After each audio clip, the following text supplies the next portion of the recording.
Natural disasters can happen at any minute. No matter where you are in New Zealand, it's a good idea to have a plan ready to keep you and your team safe during an emergency. Being prepared for a sudden disaster doesn't just save lives and prevent harm, but can help your business to quickly get up and running again and continue trading through hardship. An emergency plan is a health and safety requirement, and not having one puts your business and people at risk.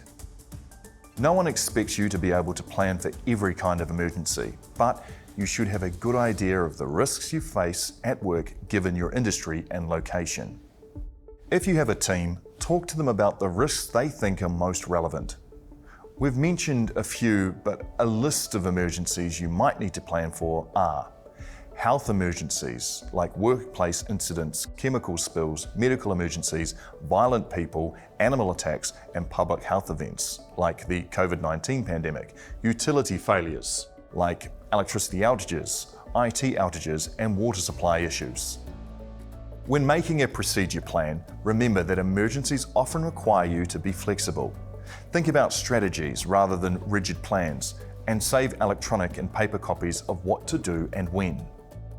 In your plan, be clear about an assembly point. Decide on a safe meeting place that's close to your premises.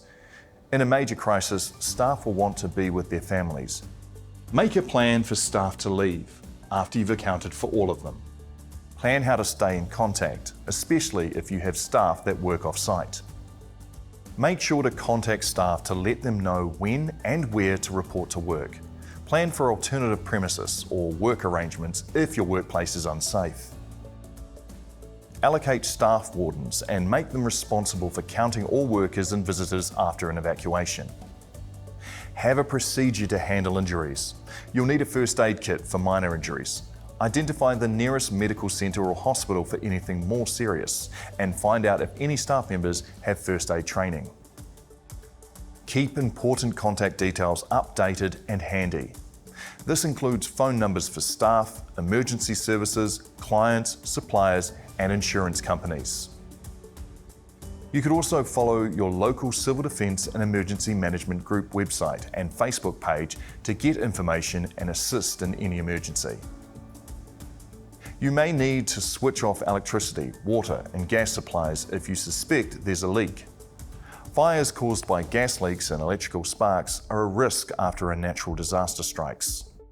Make sure you or a designated staff member know when and how to shut off electricity, water, and gas. As well as outlining what to do, your plan should include how you will contact staff to make sure they are okay.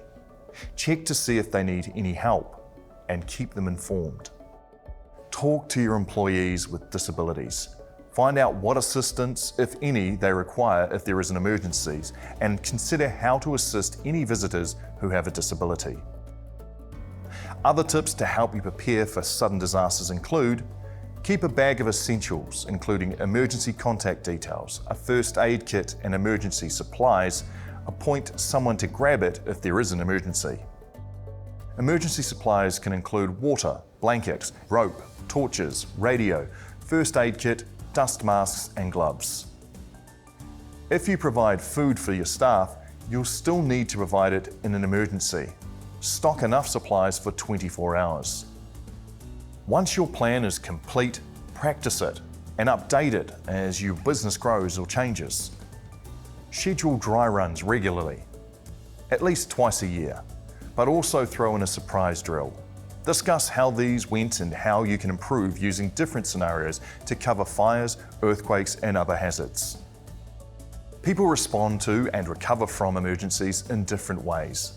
Rather than assuming how badly affected a person may be, make a point of regularly asking about their well-being following a crisis. For advice on preparing for and recovering from a disaster and how to look after your people in an extended crisis, plus an earthquake preparedness checklist and more, head to the learning summary of this video.